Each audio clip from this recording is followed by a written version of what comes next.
अस्सलाम वालेकुम। की हाल है? उम्मीद करना ठीक ही होगे। मैं अज भाई अपने ने बहुत ही अच्छे यूट्यूबर ने गुलाम नबी साहब बहुत अच्छी व्लॉगिंग करते हैं जनाब। ठीक है, खैर हो सकता है कि मुतारफ ज़्यादा करवा छड़िया हो, क्योंकि जो जी हरकत ने तुम खुद वीडियो जज कर रहे हो।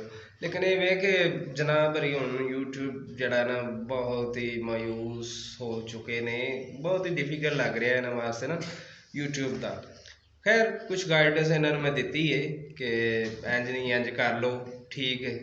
लेकिन मनन वाले पासे तो ना आना ही नहीं ना, ठीक है। ये वाह साड़ी कौन दा अच्छा कोई भी बिजनेसमैन है ना पाकिस्तानी, तुम इमेजिन कर लो कितने भी, ठीक है। पाकिस्तान का कोई भी बिजनेसमैन है, कोई भी कुछ शॉपकीपर यानी कि किसी भी कुछ ना कुछ वो अपना कोई बिजनेस कर रहा है छोटा या मोटा, ठीक है। तो वह फस्ट ऑफ ऑल परपज़ यही होंगे है कि मैं एक चीज़ तो ही अमीर हो जाऊँ। फस्ट ऑफ ऑल एक मोबाइल है ना, ये तो मैं ये सेल करा तो ये चो मैंने कोई 10,000 15,000 मुनाफा लभे तो मैं फिर सेल करा ना। वो भैन चो 6 महीने साल लभे तो ना वो सेल करे।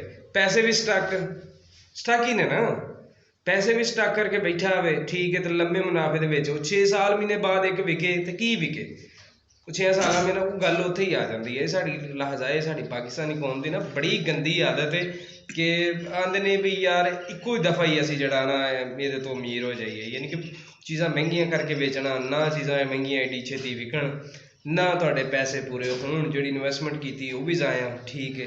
यानी कि जोड़ा रियल मैथड है ऑर्गैनिक चीज़ां ने असी वो बहुत घट तवज्जो साड़ी अजे अगर असी पूरा फोकस करिए ना ਅਸੀਂ ਨੀਚੇ ਪਿਛਾ रहेंगे, ठीक है। तो बाकी गुलाम नबी साहब तुहानू दसणगे भी